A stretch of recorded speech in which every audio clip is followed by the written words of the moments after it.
Alrighty, I'm going to make a video that I hope I don't lose any subscribers from. And I welcome everybody here to talk, to interact, to watch my videos, to learn stuff based on my experiences, to learn stuff about equipment that they may or may not have known about, and how said equipment is set up or operates, and other different things based on what you can expect if you move off grid. Now, I know I've got quite a number of different viewers here. I've got 27% viewers are apparently female, and the rest are, 73% male. I've got people from the prepper backgrounds, a few of those actually. I've got people who are greenies, who are, other people who are interested in going off grid for themselves, or just love to, listen to stuff about off grid living and, homesteaders and stuff like that. I know these people are watching. But there's one group that I'm going to talk about, and you'll probably guess who that group is before too long.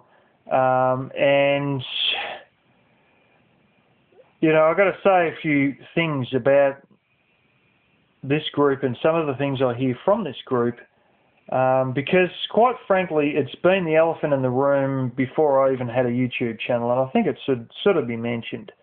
And in all of this, I may be bursting some bubbles, and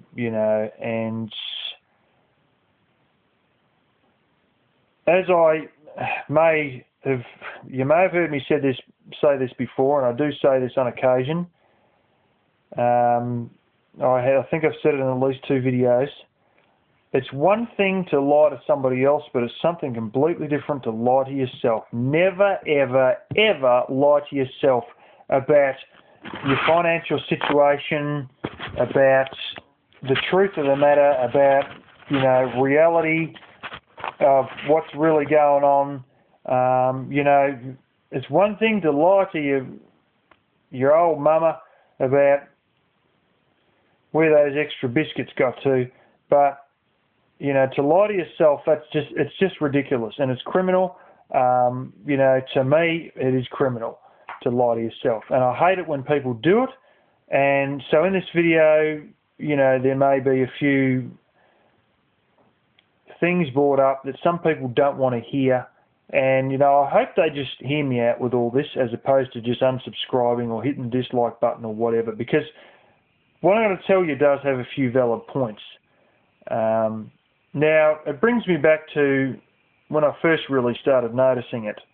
I was on come back from the capital on a train, and I had a girl sort of, like 20, 21, sitting beside me, white girl, and there's another girl in the seat facing us, who was that same age, and I think she's half Asian, half white, and she had a father who was a professor and had appeared on TV quite a number of times, and she was mentioning a bit of that.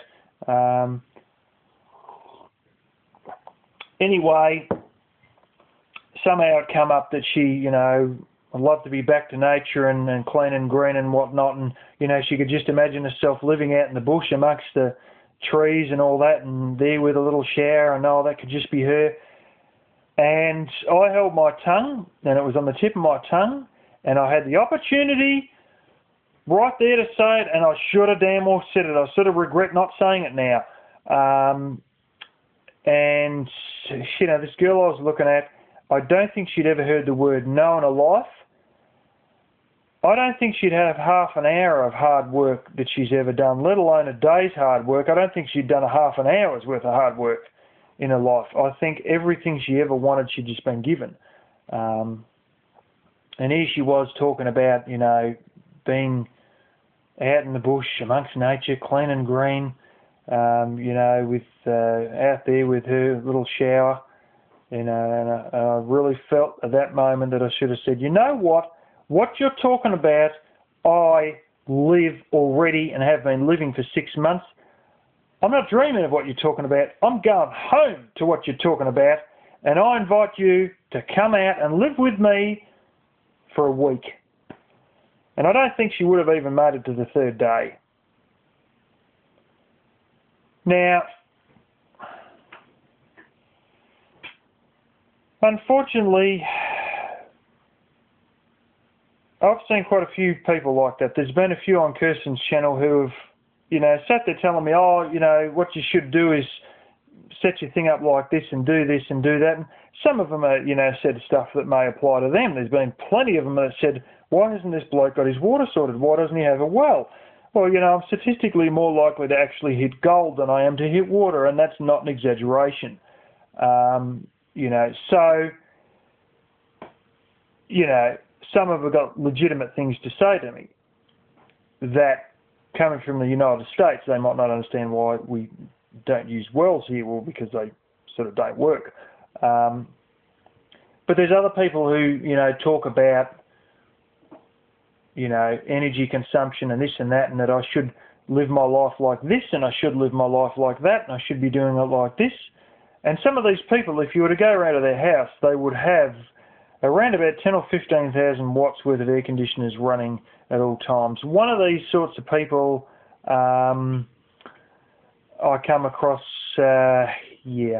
during the winter they had their heating system running at 30 degrees Celsius. Now, if it had been 30 degrees in the summer, they would have had the air conditioning running at 16 degrees Celsius. And you sort of got these people telling me that I've got to do this and that to be more clean and green, and you just feel like it just sort of harks back to an old thing I've heard in the Bible, and it's a little phrase that goes, before you worry about the speck of sawdust in your brother's eye, get the log out of your own eye. And, these people who sort of, like this, especially the young women like the ones I saw on the train that time, we've got to end crude oil, we've got to end using coal, we've got to end using fossil fuels. And you sit there going, well, hang on a minute, sweetie, I can tell you something straight up, right? 4 things, right? Actually, maybe 5 things. First of all, the clothes you're wearing, a crude oil derived product. Second of all, that makeup you got on, that's got a bit of beeswax in it and a bit of talcum powder, but the colour in that lipstick, that has come from crude oil, that colour. Third of all, so's your hairspray come from crude oil. Fourth of all, so's your deodorant come from crude oil. Fifth of all, that iPhone you got there, do you know the amount of energy they got to use up to manufacture chips in phones, to manufacture surface mount devices, to the amount of chemicals they got to go through to get chips to be manufactured, surface mount devices to be manufactured, and the energy involved in doing all that, and the fact that a lot of it is also crude oil product. And, while some of this stuff is achievable, they believe that if we really went crazy and used up most, big heap of the desert and whatnot, not most of the desert, but a good slug of it, we'd be able to basically use what's known as photobioreactors, which I've been reading about, which are basically a frame with a bunch of glass pipes on them full of water and algae. And they believe that algae could be a realistic replacement to oil, but, we're not there yet. I also see things like the nasty little secret that's come out about wind power in regards to England. They always come out and say, we estimate there's going to be a certain amount of gigawatt hours per year produced from this wind farm. Well, the real figure that's actually been made by these wind farms in England is something like 28 or 29% of what the original quoted figure has been. This is the thing. These technologies are there, but they're still a long way off. I mean, I'm telling you, I can make, given a bit of magnetite and a whole heap more equipment and hang around with a few people to get a bit more advice, I can make plastics, and there are people who can make plastics out of lawn clippings. It's not a joke. but, you know, it's not really done on a commercial scale yet. It can be done, you know, but to try and get rid of all plastics from Crude and then change it, there's going to be a lot of stuff that's going to have to be built. You know, it's basically making syngas and then using the Fischer-Tropsch process using probably magnetite as a catalyst. Well, that'll give you diesel. And I don't know if you use magnetite to get your plastics, but some of the stuff is there, but it's quite a distance off yet, and it's, you know, it's something that's the reason we gave up on some technologies is because there's better ones that come out. You know, there's nice things like cell phones that come out. They stopped using coal gas because natural gas was, you know, could be compressed high without disintegration of the gas, could be found in large sources, you know, without people needing to deal with handling coal, digging out coal, you know, and it's just money. You know, it just comes down to that. Oh, but, you know, this and that, da-da-da. Well, a lot of these people who want this sort of stuff can afford to pay astronomical prices because they're wealthy. The average man on the street, it's cheaper for him to use the current technology than it is to use some algal oil to make biodiesel to then run his car out of after he spent, you know, 30 grand on blasted glass pipes. You know, this is the thing. You know, some of this stuff, it's a technology that's there. Is it realistic? Is it doable? Not yet, and may never actually be realistic because of just cost. You know, so it's one of these things that, you know, and some of these people, they've got such a bleak understanding. Like, if you said to them, okay, name the first process in these mobile phones, how do they put them together? Well, first of all, you got a little Chinese man, you got a whole heap of injection molded plastic, you've got a whole heap of chips on a basically fiberglass board with copper on it, and then they use tin solder to put surface mount devices and chips onto this. Now, they probably could not even tell you that, some of these young girls and that, let alone, okay, how do you make a microchip? What's involved in that? You know, and I used to know a bit about that when I was a teenager. But this is a thing. When you start dealing with things like, well, for example, paint. Twice I've seen paint manufacturing facilities, and they look like damn oil refineries.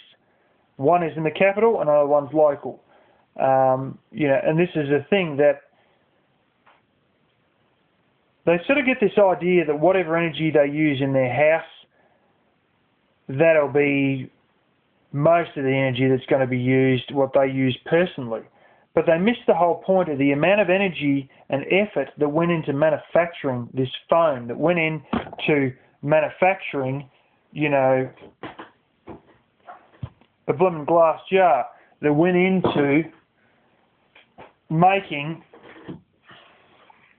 hairspray, that went into making polyurethane expansion foam, or, you know, paint, or this laminated plastic table. You know, and you look at the Prius, and that's a great example. And I sort of love it when there's a few people who always arc up about what's the embedded energy, because then the real picture starts to come out. How much energy did it take to manufacture that Prius? You know, and this is the thing, that if you don't know anything about how much things take to manufacture, you really don't have a clue about energy consumption levels. If you haven't been involved in industry and seen things like aluminium smelting, for example, you know, everybody just goes and gets, you know, a aluminium can and just, oh, well, you know, this and that. And you say, well, what's involved in that? Oh, well, you know, maybe there was whatever they took to make the product in the can. And, you know, this is what some girl will tell you, that when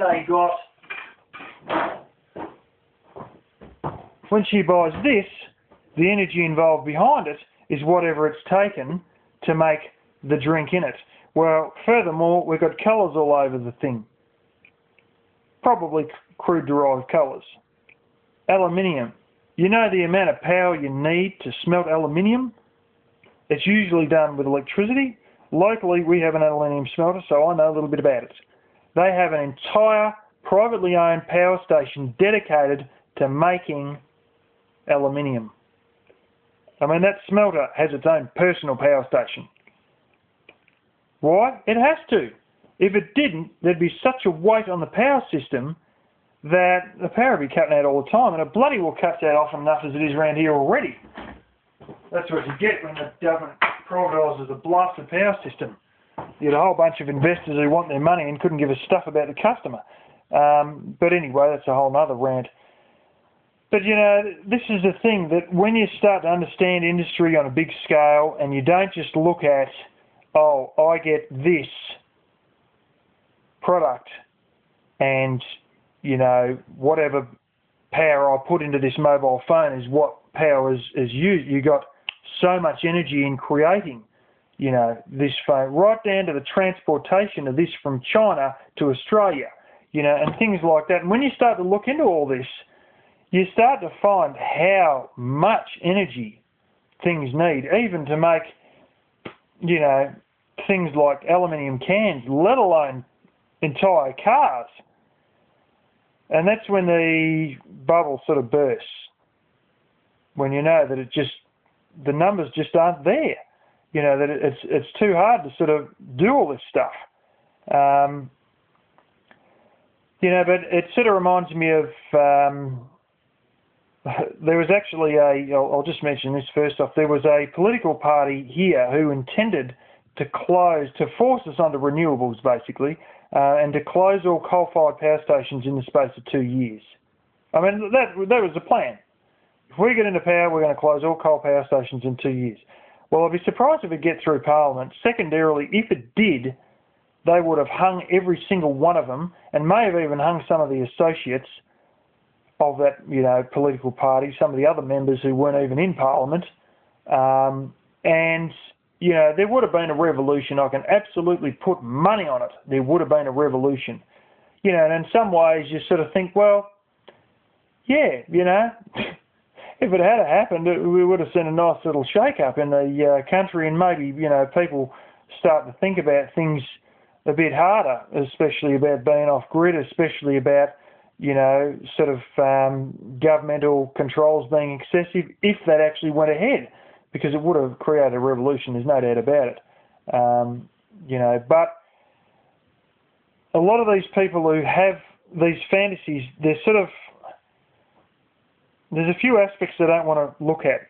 The fact that they love their air conditioning and have 10 or 15,000 watt system on their house. The fact that they love all their makeup, their hairspray, all that.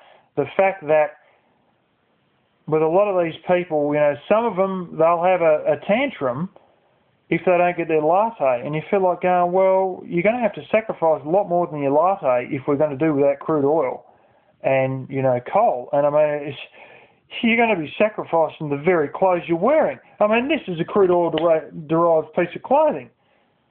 And they've got whole stacks of stuff like that. It's not going to be there. You're going to be thrown back into the old days of like hippies. And this is why I got no problems with hippies, because some of the hippies, a lot of what's behind all this that I'm saying is a lot of these people don't practice what they preach. And the hippies do. You know, some of them will say, oh, I'm a hippie in a suit. But they're not really. They're what's called a neo-hippie. They're like the difference between a conservative and a neoconservative. You know, one's one and then there's the new version. And there's hippies who, you know, would not wear deodorant or have deodorant based on some organic thing. And I got some of this deodorant given to me once, and it was based on well, seaweed and certain kind of salts, and I ended up chucking it out. But anyway, you know, the old hippies, they know a few things about nature, hard facts. You know, like the fact that sometimes bugs come and ruin your plants, yet the idealists will sit there saying every single plant you should put in the ground, every single seed you put in the ground, you'll get 100% germination rate. Well, you never get 100% germination rate, not even under very high, perfect commercial conditions. It's 98%. How do I know? I worked in the Southern Hemisphere's largest commercial nursery, apparently, but at least it's Australia's largest commercial nursery. I worked there. And these professional seed companies that do everything spot on, the best they can get is 98%. And yet some of the idealists will tell you, oh no, you should get 100%, and then they all grow perfectly. Oh yeah, but the bugs have got it, or the botrytis, which is a form of fungi / mold, is starting to eat away. Oh, that shouldn't happen. You must have done something wrong. You know, it must not be, there must be some, did you use chemicals? Did you do something wrong? There's something you haven't done wrong. There's something not right if you don't get 100% germination, if you don't get 100% you know, success rate with no botrytis and no bugs the very first time you try. Look, your first crop of anything will always end up being a bit of a circus. You may lose the whole lot. You may be successful enough to get 70% or more of your first crop, you know, with, you know, organics and whatnot. And eventually you nut out all the things you can do it. I've got problems here, which greenies, one greenie had a real trouble even believing. I said, no, it's for real. This is what's happening. And you know what it was? It's my trees. I planted all these trees to give myself a windbreak because all the other trees are frankly dying and, well, one or two branches are collapsing. And I've gone and planted all these trees. And then I've watered them all. And you know what happened? Here's your clean, green, perfect moment here. It was all dry. There's frogs around, little frogs. I get them like this. Sometimes I see them at night when I come home, you know, and it's dark and I walk up the footpath with a torch and there's these little things hop off the footpath, the little frogs like this. They were looking for a wet patch. Where was the only wet patch? Where I watered my trees. What do? They burrowed into the tree roots, tore all the flipping roots up, trying to burrow into the wet patch and killed the tree. How's that for a nice, clean, green moment? This is a thing, you know. But a lot of these people, they've sort of got this idealistic feeling, and it reminds me a lot of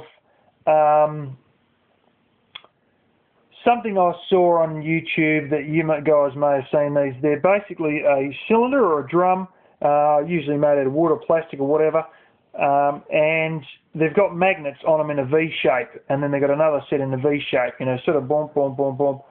You know, and they'll have another magnet above, which may be on a cam system, or maybe some person holding this magnet going like this, and, you know, moving it back and forwards from the cylinder. And, oh, look, it's a magnetic motor that runs on itself.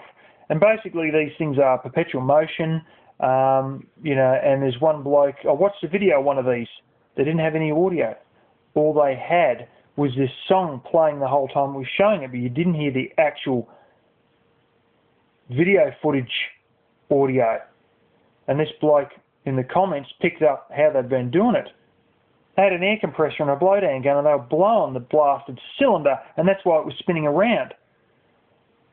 And, you know, like, there's someone else in the comments who I suspect to be a 14 or 16-year-old boy who come out with, you got to stop doubting it. Now you've seen it, you got to believe it. You got to stop doubting. All you blokes won't give this technology a chance because you've got to just believe it, and you're not just believing it.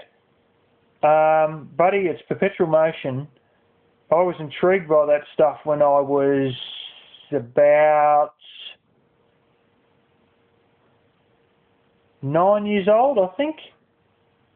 And I believed in perpetual motion when I was 9 years old, and then my father proved it wrong to me, where I worked out that, hang on, if this thing pushes that thing, then that's supposed to keep that thing going, boom, boom, boom, so on and so forth.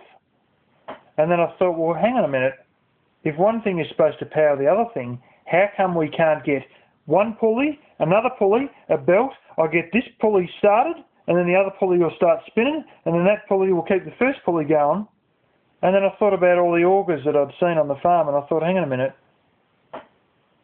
they use a motor on those, and if they were self-propelled, they wouldn't even need a motor. They just need a crank handle on one of them, and they'd start the crank handle, and the auger would move all the grain. And then I realised it's false. I realised this at 9 years of age. There's people there, 14, 16, who don't realise that it ain't going to work. And some of these idealists I come across, they remind me of these people. You just got to believe hard enough and it'll come true. And if you can prove it doesn't, they don't want to know about it because they don't want you to burst their bubble. They don't want the fantasy broken. They don't want to really know, how much it takes to manufacture a car energy-wise because, it's all about how much energy I use to power that car. No, it's not. They've got to produce it to begin with. And we can't scrap all crude and coal and fossil fuels, until we get this algal oil thing down pat, or whatever, some alternative. We can use wind. There's a lot of the stuff here, but we don't yet have the wind turbines, and there's going to have to be a lot of adjustments in technology, a lot of adjustments in technology, and frankly, these things will probably never happen because cost. It could technically be done, but it'd bankrupt us and we'd be living worse than Chinese peasants, just, probably far worse than them trying to achieve this sort of stuff because things would just be so cripplingly expensive. And this is the thing that, a lot of this stuff, it's all just dreams, but these dreams are actually motivated by some of the marketing I see. Now, we'll talk about that. Now, I've got down here, that's a little plastic water bottle. I sort of use that to top up water in deep cycle batteries, actually. And there's a company, not this company, but another one, who come out and they said, you should buy our bottled water because our bottled water is more clean and green because we use 1/6 the plastic. And this one's got a decent outside on it. But this other brand, I got hold of one of these bottles from this other brand, and my gosh, it was so flimsy it wasn't funny. I mean, I felt I could have hit the bottle on the table and it would have started leaking, But, they're marketing, you should buy our stuff, our bottled water, and you'll be more clean and green if you do because we only use 1/6 the plastic. So there's, less energy that's made it possible to, create our bottled water, blah, blah, blah. You know what? I got something else to throw in to all that. Burst that little bubble real quick. Buying bottled water is about the least clean green thing you could do in day-to-day life. It's just, well, it's not the least clean and green thing, but to even sit there touting the word clean and green in relation to bottled water has me stuffed. I mean, seriously, it's something that, it's just ridiculous. I mean, let's face it, you can go and get big water bottle or a smaller water bottle that's a bit more realistic to be able to fit in your lunchbox and get the water out of the tap, and you've used diddly squat energy, possibly running a water pump, to pump up to the overhead water tower in your town. You've used diddly squat. And, if the reservoir's higher up than you and, they basically don't even need a water tower in the town, well, then precipitation is what's got the water up there. And to get that water out of the tap, hey, if you want to filter it to get the fluoride out, the chlorine out, I don't blame you. Go ahead and do that. But to get that water in a water bottle is the most energy efficient, clean, green way. To get individual plastic bottles made up for water, then transport them from wherever the hell it's done via a big rig and use up all that diesel to get it there, it's ridiculously inefficient and far from clean and green at all. And it's just pathetic, to think that you can get this stuff out of the tap. Oh, but this has got minerals in it, this has got that. Well, This has got flipping electrolytes and stuff in it too.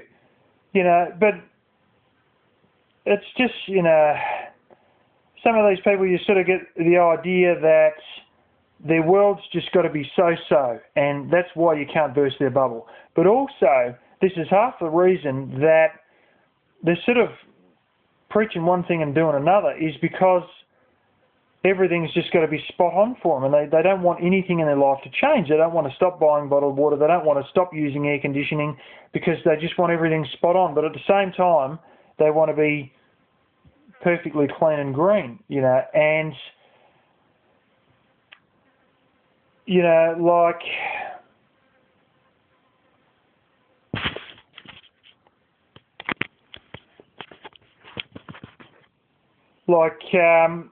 that's one of the things, that they're going to have compromises in their life. You know, if they want to turn off all coal-fired power stations in the next 2 years, it won't be compromises. It'll be living lower than Mongolian peasants in the desert. It'll be living lower than some Africans live, you know. But this is the thing. Some of these people have been seen to have a tantrum when they don't get their morning latte. And, you know, look at me. I don't have proper air conditioning here. Sure, what cooling systems I do have run off solar equipment. But this is the thing. How the hell do you expect to be clean and green if you've got to have everything spot on in your life just perfect? I'm telling you from experience, you're going to have to make compromises, you know, severe compromises if we're going to stop using fossil fuels while all this changes over, or we're going to have to do things to get all this to change over to using algal oils and stuff like that. And things ain't going to be perfectly how you want it to be. There is going to have to be compromises, you know, to achieve this clean, green life. And the people who want to achieve this are the sorts of people who can't do without their air conditioning, who can't do without their morning latte, or they'll have a tantrum, who want to wear, you know, blooming deodorant and hairspray and makeup every single day, and you just sit there going, it's not going to happen. Because to achieve what they preach that should be achieved, they couldn't live with the sort of compromises that they're going to have to live with. You know, and I just don't think they could hack that sort of level of compromises, because there are going to be so many compromises that they're probably going to be living worse than I am now. Not that I consider myself living very bad, but they'd take one look at this and say, what, all you got is like fans for cooling? Oh, I couldn't handle that. Oh, well, you know, where's your this, where's your... Oh, I got to live with my hairdryer. I don't use hairdryers. The reality of off-grid is just really a bit impractical using hairdryers off-grid, unless you're going to start a generator up pretty often, you know, or you've got a monstrous solar system, you know. And this is the thing, that it's all sort of, this whole group sort of has a lot of talk and a lot of preach and a lot of waffle and tells everybody else how they should change their life, and you can tell that they couldn't handle changing their life, the amount they're going to have to handle to achieve the goals that they want to achieve. And so you just say, well, first of all, you're not doing it now. Second of all, based on my experience as an off-gridder, I don't think you're going to be able to handle the compromises you're going to have to make. You know, and so that's just something I wanted to get off my chest, because it really irritates me, because to me, it's a lot of these people that don't understand the deep gravity of going without fossil fuels and how much it's going to cause massive shortages and screw up everything. And I mean, let's face it, we wouldn't even be able to manufacture solar equipment, you know, to be able to, you know, do all this. We need certain processes, you know, involving a damn lot of heat to make silicon wafers for a start, you know, and things like that. And, you know, maybe you can do it with coal gas, but then you're still using coal and that, you know, and you just sort of look at all this and you go, the technology to give up fossil fuels and then to be able to still manufacture solar equipment is probably not realistic for the amount of electronics in your inverter.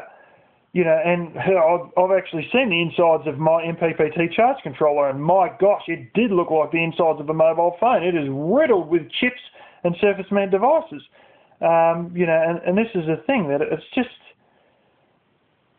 these people, I think they just don't understand enough about manufacturing, industrial techniques, you know, and some of the things like how we manufacture silicon wafers and stuff like that. You know, and I feel they're lying to themselves, and it may just be out of naivety of industrial processes, but all the same, it's a lie that they keep perpetuating that we can do it. We may be able to in the future, but it'll be a bloody long way off, and I don't think they can handle the compromises involved. You know, and that's just a thing I just had to get off my chest, because I just can't handle people lying to themselves. You know, and this is a case where it's happening, whether it's out of naivety or whether they're deliberately trying to believe something that is very hard to achieve, you know, or can only be achieved in part but not in full. So yeah, you know, there you go. That's my long rant about all that, and you know, I'll leave you with that. And you know, I've got no worries with these people. They're fine to come and view all this stuff, although by this point in the video they're probably not. You know, but just don't lie to yourself. You know, see the reality for what it is, and that if we're going to do without this sort of stuff, there's going to be a lot of blooming hard times and you know, stuff. And also the version over here, natural gas. Did you know natural gas had carbon tax on it because it's not considered clean and green? But in the States it is. Each person's got their own definition of green, so that throws a real, you know, and that's a whole nother rant altogether. You know, and I think I may have talked about that, you know, in another video, but yeah, anyway, there you go.